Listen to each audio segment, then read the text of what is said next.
आज हम लोग सीखेंगे हाई प्रेशर गेज और लो प्रेशर गेज और मैनिफोल्ड गेज में क्या डिफरेंट होता है इसके बारे में। तो यहाँ पे आप देख सकते हैं ये तीनों गेज हमारे पास मौजूद है और इसका प्रयोग कहाँ करते हैं और क्यों दोनों को लेना पड़ता है या फिर क्यों इसको लेना पड़ता है, इसके बारे में क्लियरली हम लोग सीखने वाले हैं। तो सबसे पहले मैं आपको यहाँ पे इसका थोड़ा सा नाम बता देता हूँ कि इसको किस किस नाम से जानते हैं। तो ये हमारे पास है कंपाउंड गेज, मतलब कि लो प्रेशर गेज। इसको कंपाउंड गेज और लो प्रेशर गेज के नाम से जाना जाता है ब्लू वाले को। जो रेड वाला है इसको प्रेशर गेज और हाई प्रेशर गेज के नाम से जाना जाता है। और ये मैनीफोल्ड गेज है। मैनीफोल्ड का मतलब होता है समूह। क्या होता है? समूह, मतलब ग्रुप। तो ये जो ग्रुप में होते हैं ना गेज, मतलब दो गेज साथ में होते हैं, इसी को बोलते हैं मैनीफोल्ड गेज। तो ये हो गया हमारा इसका नाम।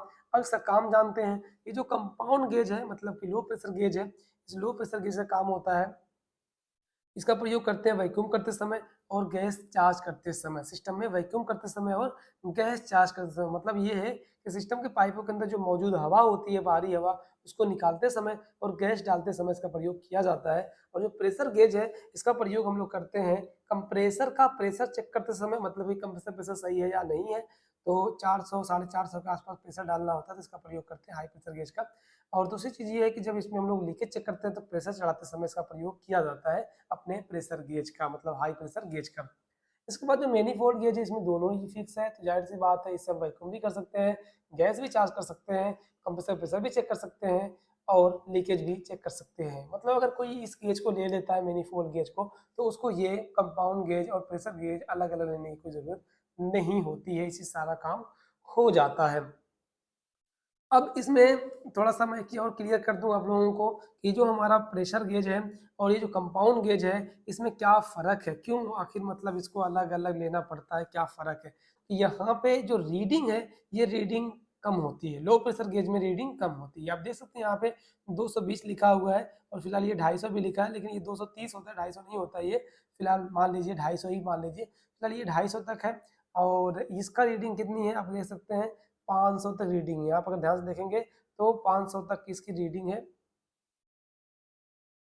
इसकी जो रीडिंग है ये 500 तक है और इसकी रीडिंग है 250 तक। मतलब अगर कभी हमें 250 psi से ज़्यादा प्रेशर डालना होगा तो फिर हमारी ये कंपाउंड गेज काम नहीं कर पाएगा। फिर यहाँ पे मजबूरी में आपको प्रेशर गेज का प्रयोग करना पड़ेगा, क्योंकि इसमें इतनी क्षमता ही नहीं है कि प्रेशर उतना चढ़ा पाए, इसमें पावर ही नहीं उतनी है। और इसमें कितना है, 500 तक इसमें पावर है, 500 तक प्रेशर हम चढ़ा सकते हैं। यहाँ पे एक डाउट क्लियर कर दूं, देखिए अगर आप इस वाले गेज से आप अगर मान लीजिए 100 psi प्रेशर चढ़ा रहे हैं तो इससे भी 100 psi प्रेशर चढ़ा रहे हैं, तो दोनों का प्रेशर एकदम सेम जाएगा। मतलब मान लीजिए ये हमारे पास ये सिस्टम इसका है, इस सिस्टम में हम प्रेशर चढ़ा रहे हैं और इस सिस्टम में एक इस कंपाउंड गैस से चढ़ा रहे हैं 100 psi और इससे भी 100 psi चढ़ा रहे हैं।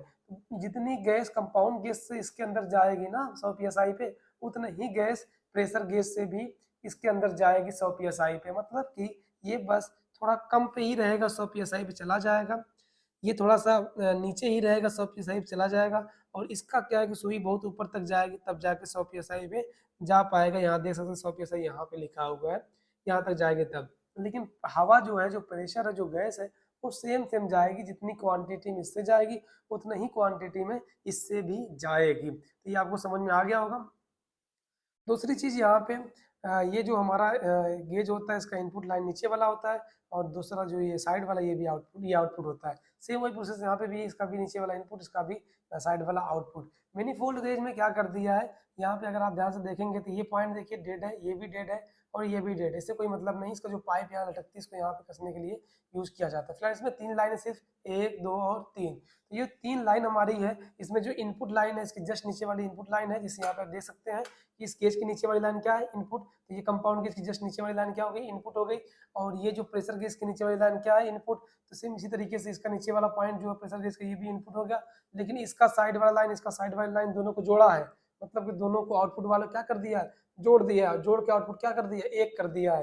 तो आउटपुट कितने हुआ, एक आउटपुट होगा और 2 इनपुट हो गया। तो इस तरीके से यहाँ पे ये है आउटपुट पिच वाली, और ये भी इनपुट और ये भी इनपुट है और ये दोनों हैंडल है। ये हाई प्रेशर गेज का हैंडल है और ये लो प्रेशर गेज का हैंडल है। तो यहाँ पे अगर हम इसका यूज करना चाहते हैं, इसका यूज नहीं करना चाहते हैं, तो हम इसके तरफ के हैंडल को ऑफ कर देंगे और कंपाउंड गेज की तरफ को ऑन कर लेंगे। अगर हम इसका यूज करना चाहते हैं प्रेशर गेज को, इसका कंपाउंड गेज का यूज नहीं करना चाहते हैं, तो हम कंपाउंड गेज की तरफ हैंडल को बंद कर देंगे और प्रेशर गेज के हैंडल को ऑन कर लेंगे। इस तरीके से हम यहाँ पे अपना यूज, इस गेज का यूज कर सकते हैं। ये आपको सही तरीके से इसका डिफरेंट भी समझ में आ गया होगा कि यूज भी कैसे करते हैं, ये भी समझ में आ गया होगा। तो बस आज के लिए इतना है।